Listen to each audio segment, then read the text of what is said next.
I now know what this trailer is capable of. I know its strengths, I know its weaknesses. Let's just get into it.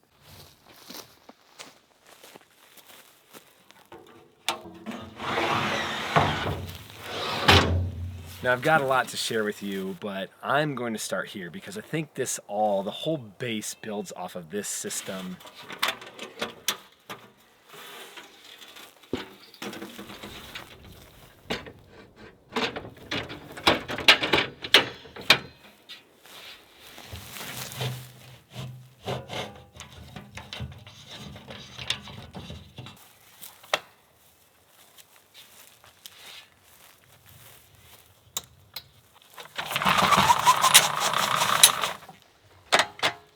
Within the first couple trips, I quickly came to appreciate the two different heights of mounting points up against the trailer, and then this adjustable leg. This just means whatever terrain you tackle at the campsite, you're going to be able to get your table level and mounted quickly. Now I love the size of this prep area. All this space, and I'm not confined to one side like in the galley kitchen anymore. I can cook here, move around, more just room for moving items, but more of a social experience. Now all of a sudden we're not shoulder to shoulder, side to side. We're all gathered around this. It definitely feels more communal. And then I can even get more space out of this by adding my tire table.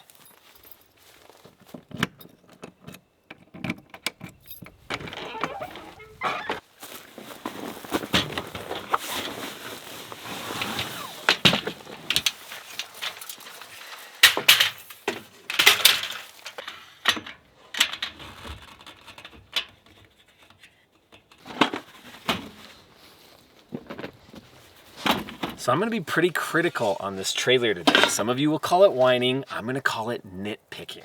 And it's because we're invested in this. And it's because I expect a lot out of a bean. And it's because I've used a bean a lot, so I know this trailer so much more than other trailers. At this moment, there is no other trailer out there that I would choose over this. This is still my favorite trailer for my family. When'd you call it color changing? So Before we get started, I just want to apologize. If any of you saw the power station I put in this trailer and you picked it up because you thought I thought it was a good idea, it's not. It worked great for me in the field, but as a standalone power station for a bare bones system, it has not been a good fit. So I did some research. You'll see that later in the video, the new power station that I think is not only future proof, but will work best for most of your needs.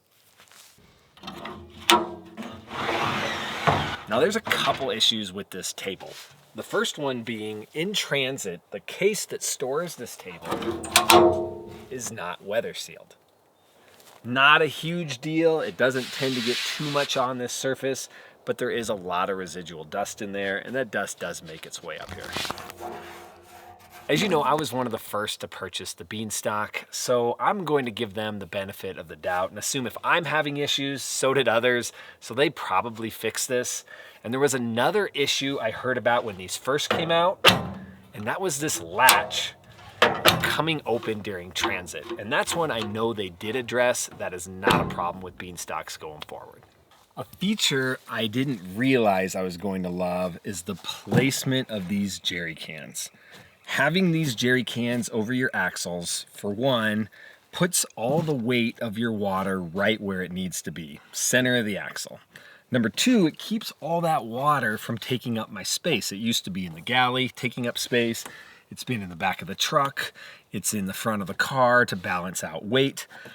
This location is incredible, but getting to the water is a whole nother story.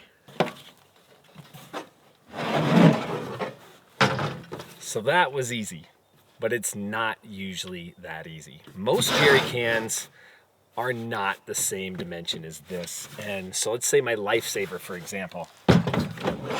When it is in here and it is full, it is so tight, I don't even have the strength to work it out from here. So I have to find a way to come from below, and it can be ridiculously hard. Other times I'm going up a mountain and gaining elevation, and these containers swell. And even though I untwist the cap to let the pressure out, I don't know what happens. I think they stretch for a little bit from that. And all of a sudden, if it's a full bottle, getting it out of here is almost impossible. As you can see, this is above my shoulder line and it is heavy. And then imagine this trailer is 17 inches of clearance. That's the lowest version. If you jack it up, get the upgraded suspension, this is now even higher.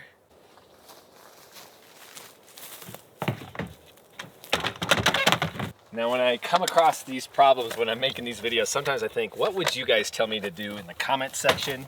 I think you'd tell me to get a truck step stool. And yeah, you're absolutely right. That's a pretty good solution. Obviously, it'd be easier if I did it before putting up the table, but that's not always the case at camp.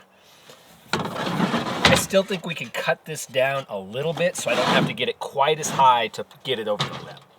And then those of you who do dishes in a basin, the basin that goes here, you can use a pressurized hose off this so it's just in the right location.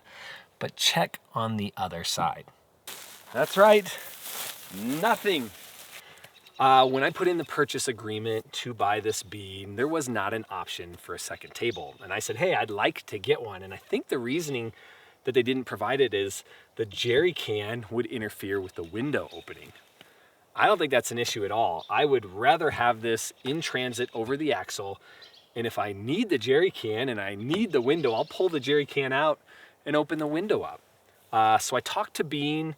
They said there shouldn't be an issue with it, that they will start offering this on future trailers because when you pull up to site and your passenger side of your trailer has poor terrain, it's just covered in mud or there's a cliff on that edge or there's people on that side that you don't want to be looking at with your family, you can come over to this side of the trailer and having your table mounted here almost doubles the versatility of the trailer itself. And if it's this mount back here getting in the way of the window, I think you can reduce the height of this mount and it will still work just as well in the field. Being I'm already brainstorming, let's throw out a few more things here. Bean already offers a second table that can be mounted under the bunk, and it's designed to give you more of an L-shaped cooking area. Well, if you had that second table attachment on the other side, that could be your eating table. This one, as you see, is about at waist height, and that's because I'm in the top attachment. But if I move this down to the lower attachment and drop this leg, this is now at the height for eating. Imagine having an eating table and a prepping table this big that takes up no space because they're both concealed in great spots.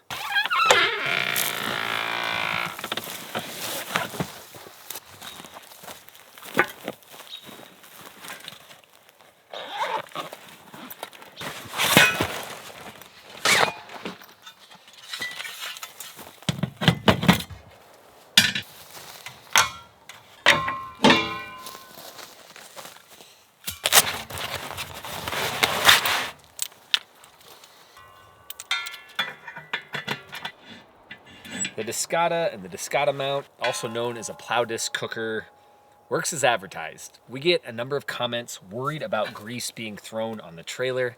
That's never been an issue for us, but I guess if it was, you'd just scrub it off just like a backsplash in a kitchen.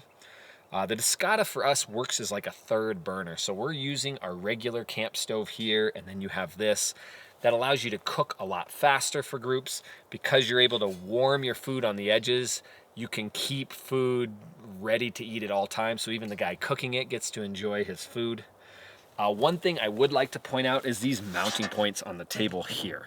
Now I assume these mounting points here are for the additional table to make those L configurations like I mentioned. But many of you mentioned in the comments that this awning, even the 7-foot wide, doesn't cover my discata. So if there was inclement weather, yeah, it wouldn't be the best cooking situation, but I still have all this covered with my regular stove. And if I need a third burner, I just pull out the backpacking stove. But seeing these makes me wonder, does Bean have an attachment point for this that they sent out with this trailer? They had a number of boxes, maybe I overlooked it. I'll talk to them before I put this video out. But being able to move this to these attachment points, I can extend this out one more and allow this to be here and still have my body or my head underneath the awning. Now, if you've been following our channel for a while, you know I struggled to get behind a bare bones trailer or some sort of trailer that had a kitchen where you access on the side.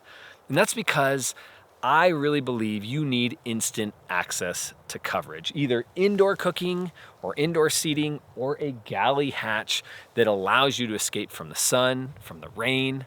A lot of you will tell me that that doesn't give you any protection. And I'll tell you, we camp out here all the time, and I can't even remember the last time I had to move from my galley kitchen to the clam tent to cook because the rain was too strong. Yeah, if it's sideways blowing, I get a bit on my legs when I have shorts on. I don't melt. It makes a good cooking experience. All that to say, now all of a sudden with the invention of this awning, it might be expensive, but when you consider it now, allows $6,000 trailers to do what a $30,000, $40,000 trailer does, there's a lot of value in this. Big wind coming.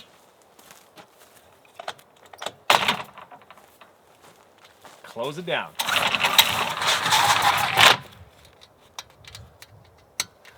Rain when you get to site. Unlock it.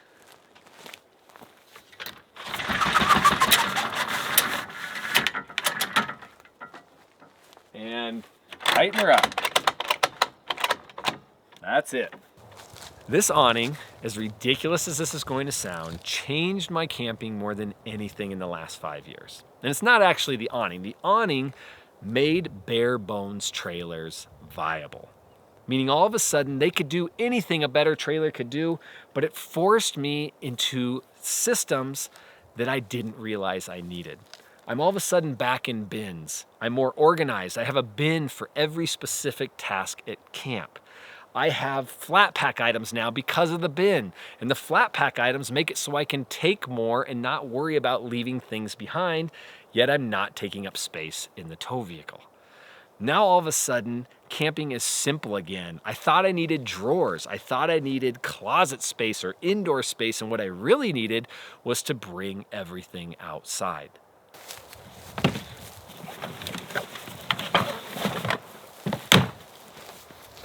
Another thing I'm starting to utilize a lot is these attachment points within these rail systems.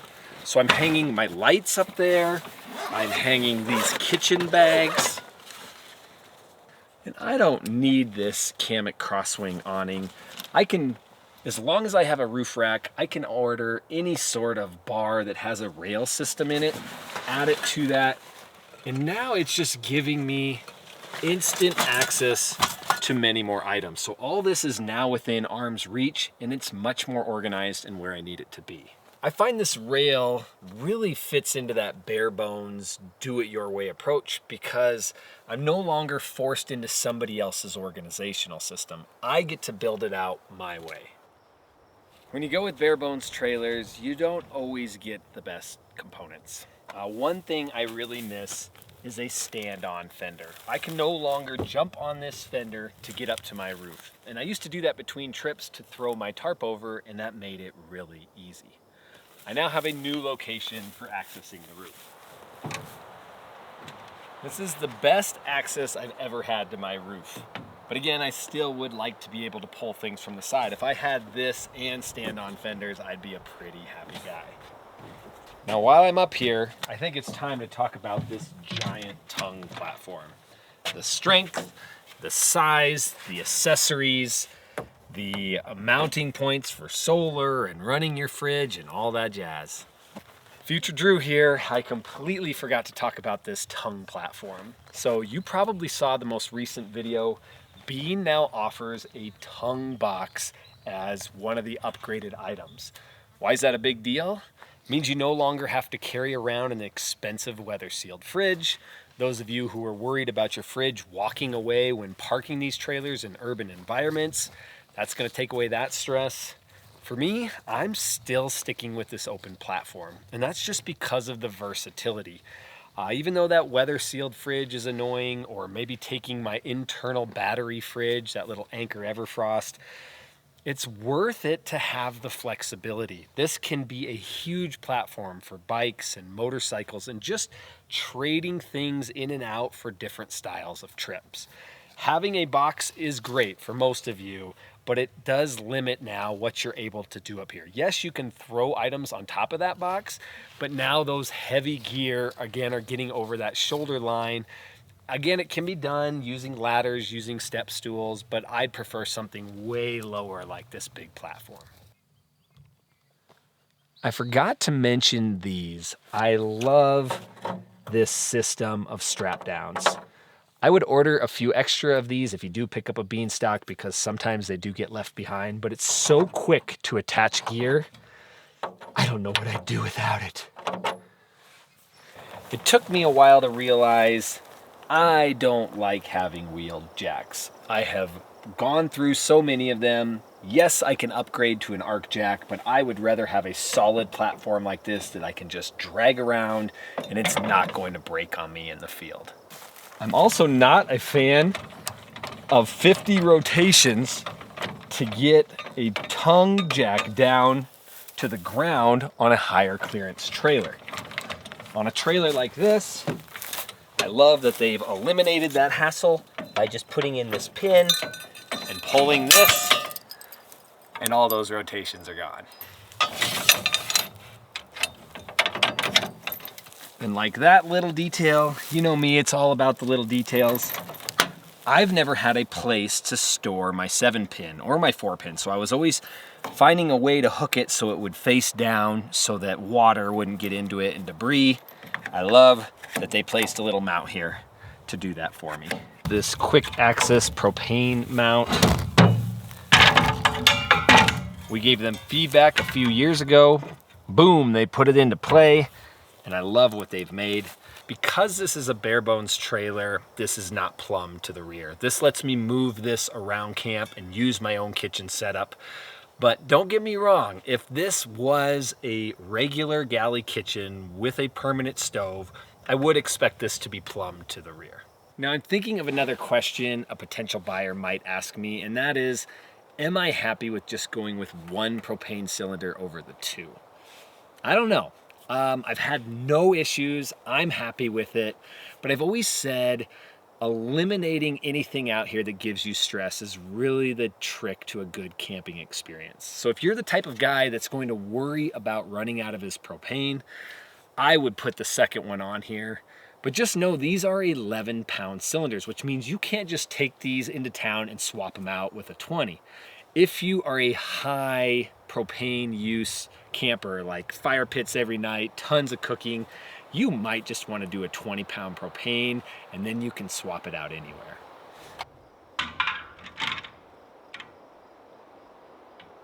Another little detail that I love is the position of these running lights. The marker lights on the trailer allow me, when I'm driving on a tinier tow vehicle, this one I can see.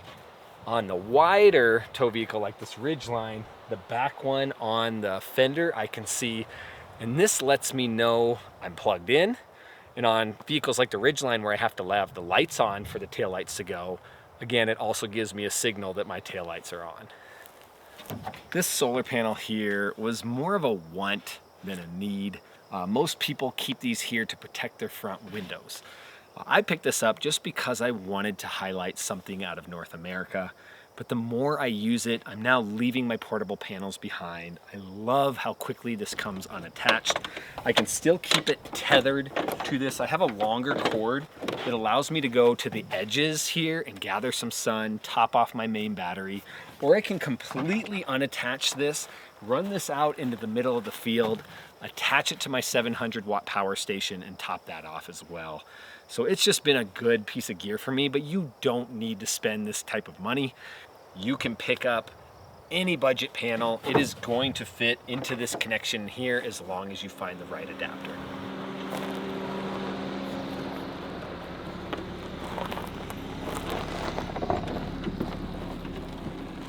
A big one people will be interested in is the suspension. Now, you either love Timbren or you hate it. I'm kind of in the middle, but starting to lean towards not appreciating it as much. I love that I don't feel it behind the truck. I don't mind on the trails that it's a bit bouncier, like a pogo stick. You get something like the Black Bean with a better suspension, it's gonna have a smoother ride. I love that Bean put a cross brace in here. If you read the manual for timbering, even though they're independent suspension, they do need to have a brace between them so they don't end up towing out. A lot of manufacturers overlook that and then have issues. But even when you do things right, these require maintenance. So when we get these, they're going to need to be adjusted at home. Well, not really home, probably with a mechanic the first time. And so what that means is right now, I'm probably getting uneven wear. I can even see it when looking. Each axle or each independent suspension has a little bit different lean to it. And this is something the manual says will have to be done often. And that's not why I purchased a Bean. I love a Bean because it's low maintenance. Before, all I had to do was pack bearings, and now I have to adjust the axles from time to time. I love that this is a fiberglass one-piece shell, so there's no seams to deal with. I love that it's overbuilt, so I don't have to worry about where I take this, how I store it. These timbering, to me, I wouldn't mind if they disappeared on a future model. If they went back to a torsion axle, or maybe moved into something nicer like they're using on their new Bean pod. I have another love-hate, and that is the clearance. It's 17 inches of clearance. This is going to get over anything. But I also find it a little strange because Bean finally comes out with a trailer for non-off-road enthusiasts, a trailer that's under 1,200 pounds, a trailer that's budget in terms of Bean standards. And so I think that's aimed at Subaru owners and Kia owners and small mid-size SUVs. And when you attach a small size SUV to a 17-inch clearance trailer, and your tow vehicle is only 8 inches of clearance, it's kind of an odd pairing. It is a bit of a sailback there, aerodynamic wise. They look a little odd. It just seems a bit tall for the need of the end user. And so they do offer an upgrade suspension to actually make this taller. But I think, and it's probably hard for them to do, maybe that's why they don't do it, but it would be great to have another axle upgrade or some sort of drop axle or lower suspension so you can get this down into that 13 to 15 inch range. And then you're gonna have a much better pairing for these smaller vehicles that are seeing this as the right setup for them. Now I wish I could speak more to this 2-inch receiver because I haven't utilized its capability, but I think I will in the future because I'm starting to move everything back. Because there's no galley here, you don't have a lot of weight in the rear, and where these axles are placed, I'm gonna have to put it on a scale, but I think I can load quite a bit back here and still be within a safe towing range. And that allows me to bring that new fridge I got with the battery in it back here. So that way I can just move it right into camp. That's gonna free up my front tongue platform for either boxes or another little special project I have that you'll be seeing soon.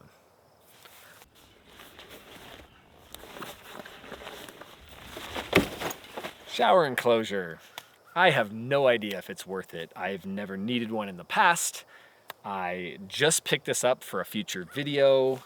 This was $129, and I'm already wondering if you get what you pay for because the first day I used it, I broke a couple buckles.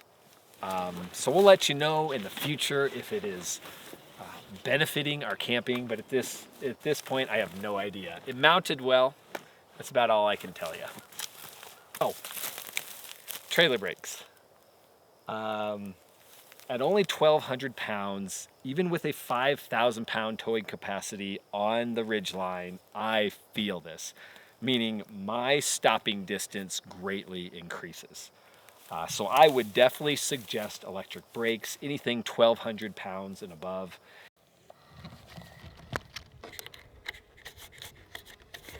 Those of you who remember Charles, right before he passed, he convinced me to put on the auto brake onto the trailer we were working on together.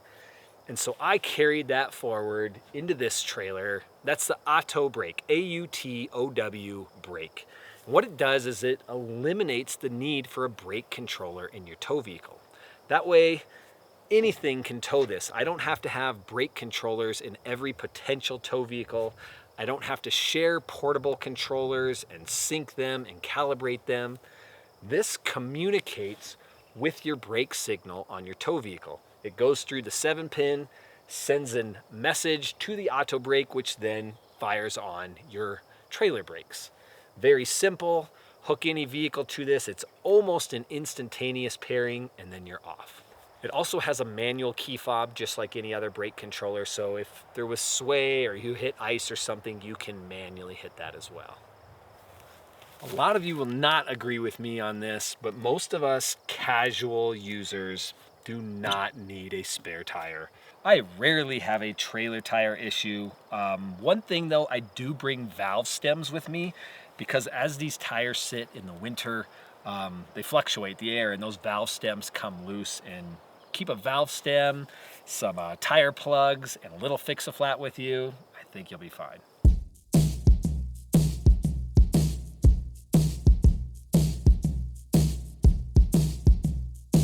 Before I let you into my crib, I get a number of comments that say, why don't you show the cabin first? That's the most important part. And I don't, because I don't actually agree with that statement at all. We come out here for this. We're here to be outside. So we need a trailer that has the capability first of getting us here. And then if you're anything like us, you're going to want a great outdoor kitchen experience, coverage from the elements, and a trailer that brings some of the comforts from home outdoors. Now there's a lot of great things I'm going to show you in here, but just remember most of these trailers, or really all of these trailers, they're just beds on wheels. We rarely spend time inside this trailer. It's just to sleep. The rest of the time is out here. We are going to start here with doors. Now bare bones teardrops typically come with one door, and that is to save us money. As you saw in my prototype video for this trailer when we first took it out, I loved replacing this door with a huge Arctic Tern window. It just opened up the space even more. So when I went in to purchase this, I was set on one door. But Cindy, if any of you have ran into her, she's really good at upselling things at Bean. And when I was going to purchase this, she convinced me that I'd probably want a second door. But I think Cindy was right. She said, imagine as your family grows and starts expanding, you're probably going to want access from both sides. As they're bigger and people are crawling over each other and adding annex rooms on both sides and bathrooms and showers, things like that. But the second point she told me, that's the one I just overlooked, and that was resell. And she's right. Like if I put this online with one door, putting in a second door is pretty tough for an individual to do. And it's not something that a lot of people probably want in a teardrop. Most people will want two doors because teardrops are typically for couples. Let's talk about the subfloor. The original Beanstock had a textured subfloor. And what that caused is dirt to get caught between all the little crevices. Like take a toothbrush and clean it out type of crevices. It was really difficult to clean at the end of the season. This one is completely slick, just flat. The beauty of that is I can just vacuum it out, no hand cleaning required. But now when I throw objects under here, they have the potential to move around, like my tables that I haul.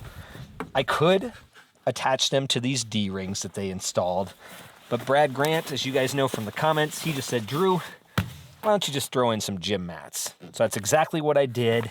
Nothing is sliding around anymore. The bed is actually a little softer. And because I went with the budget version of these gym mats, they are really thin. So I lost practically, it's so little headroom lost that I don't even notice it. Let me quickly pull this bed back out of here so you can see some of the issues I'm having with my current power station setup, especially for bare bones trailers. Now my first issue is one I actually see Bob Wells having on his channel as well. We both utilize this same power station, but we've utilized it in the field and it's been great. It's when I brought it into my trailer, when Bob brought it into his vans, that we're seeing a very obvious issue. And I really liked that about it.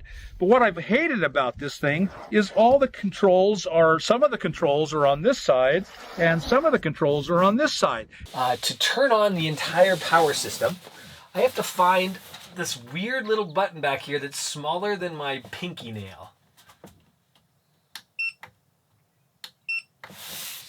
To plug in an electric blanket or a fan, I have to figure out a way to get back here and find those power sources because the front only has USB. There is no 12 volt here, there's no AC. I also needed a larger power station because I want to camp like you camp. I want to try induction cooking. I want to get more versed in diesel heating. And I quickly learned, trying to understand you, that most power stations don't have enough output from the 12 volt port to support diesel heaters. So this is what I chose. Full disclosure here, I'm not paying for a new power station just to show you what I think is a good fit for you, because I buy this stuff for me. So I reached out to Bluetti after studying all the brands and knowing this is the right fit for most of you. And they did provide this, but none of this is sponsored. None of what I'm saying comes from them. There was no requirements except for throw it in your trailer. At over 2,000 watt hours of lithium, this will run your fans, your lights, your refrigerator for a long weekend. And then its output at over 2,000 watts, you're gonna run any of those crazy camp needs, the induction burners, the cappuccino machines, the small air conditioners, whatever crazy thing you guys are bringing from your home to the campsite, this should run it. And then I'm learning many of you like these larger power stations because it's a backup for your home power source. Again, with the high watt output, this should be able to tackle a lot of your home needs as well. And like I said, it's all about those small details. So with this big old 30 amp RV port, this can take an RV shore power plug it right into here without anything special, and you can run your trailer off of this little guy. Now on that future-proof note, most of us don't need a whole lot of solar, but there are some of you that are going to get the itch, and you're going to go out for a month, multiple months, full time, and then you're going to start adding a larger solar array. And typically you'll hit the ceiling of these smaller power stations, but this allows 1,200 watts of solar input. And this obviously has those 12 volt outputs that we love, but the problem, like my other power station, is these are only 10 amp. But that's where this power station ends and the system begins. This is the DC40 from Bluetti, a DC to DC charger. I always thought these DC to DC chargers were vehicle specific, so for overlanders or van life. But this power station was kind of built around this to benefit trailers. And there's two ways it benefits. Number one, it takes the capabilities of this little power station that are limited and opens them up to be used. So this only outputs 10 amps, but connected to this will output 30 amp and 12 volt. Meaning you now can run almost anything imaginable in terms of 12 volt systems. Diesel heaters, again, your induction stoves, things that are really power hungry. Number two, if your trailer already has a battery system or a native battery in it, let's say you pick up a Scamp, an old Scamp with an AGM or an old teardrop, this can support that. This can handle lead acid, LiPo4, AGM gel, even calcium. I have no idea what calcium is. What that means in simplest terms is you can run solar off the roof, run it through this power station, and it's going to communicate through the DC to DC to your existing house battery, the battery in your trailer already. It will top it off. When you plug this into shore power, this battery that's in here already will also be monitored by the system. That's pretty simple. It reduces a lot of the redundancy, and it kind of takes an old system and makes it new. On to the next surface. So this is your bunk bed / countertop. And if you remember our first video where we took out the green prototype, East struggled depth-wise to fit up here. Well, they've definitely alleviated that. As I mentioned a lot, I'm 5'11", and East now has no problem. He can have an inflatable mattress here, his sleeping bag, and have plenty of depth to roll back here now. Most of the time when you're using this, you're going to have no issue because this is open. You're letting in darkness. But if you're somewhere like Alaska where there's 24-hour sun, or you have a baby that takes naps, or little kids that are going to be sleeping at 8:30, 9 o'clock when the sun is pretty high in the summer, you're going to have to pull down this privacy shade. And one touch on this from a kid anywhere, and now you're off the track. Yes, I can get this back on, and I'm getting pretty good at it. I can probably do it right here for you in real time. But it's a little bit annoying. Now, don't get me wrong, I appreciate the increase in depth here, but I still think it could benefit from more. As you have seen my vintage trailer, it had a cleat here. And so it had a piece of wood that was hinged. It can fold out here and sit on this cleat. And I think this would really benefit from that. That would allow this counter to be shorter when needed. And then you could hinge that out, drop it on this cleat. And now this feels more like a true bed. As much as East enjoys sleeping up here, I know he'd like a little more room to roll around.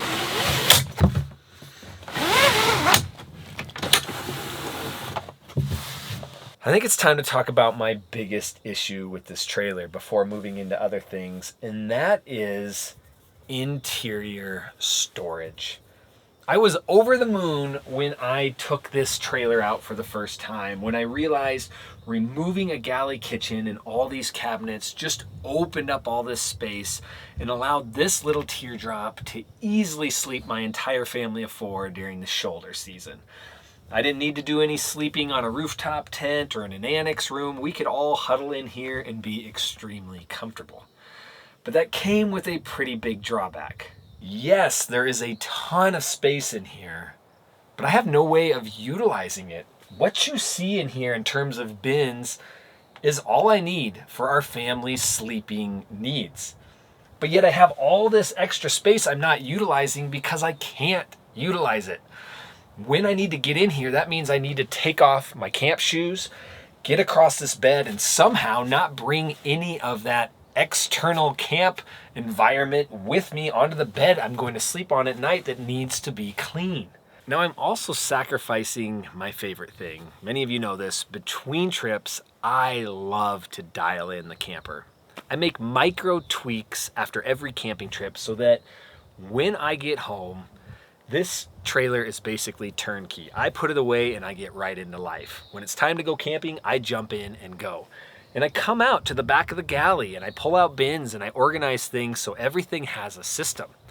Well, now I can't come from the outside anymore. I have to take off my shoes, come across this clean bed, awkwardly pull bins out because there's this catch down here.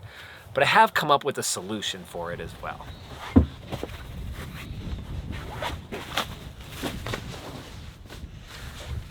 It's a pretty simple solution. I just take all my bins, stack them up next to the door, so that way I can kind of open the door and get to everything. And then before camp, I move them all back. But that still leaves me with the issue that I can only put interior items in here. Now, I mentioned to the Bean team multiple times, I think they could benefit from an exterior access point to the cabin. So it's been done, right? Vestibule with their day tripper, their bare bones, they have a whole hatch rear, like a hatchback vehicle. When you take hikers, the hiker light, you're able to get back there and pull out your power station and your gear. So I think you could add one on the rear, a hatch about the shape of that bottom storage area, or do what Bean is already doing on their other trailers. On the Bean Pod and the Bean Squared, they both have galley kitchens. They're slide out kitchens that you can access. I don't need the kitchen. My kitchen is dialed in. But the beauty of those kitchens are the fact that they're modular. You can make them however you want. You can pull everything out and that just be a large sliding drawer. And that's exactly what I need. Then I can prioritize some of it for the interior, some of it for the exterior. And I have to mention these stabilizer jacks. No longer do I have to find terrain that can work within the capacity of my leveling blocks or my ball leveler. These jacks not only have the height to level out, there's no terrain that I've thrown at it that they can't level. They're so much faster than everything else I've used.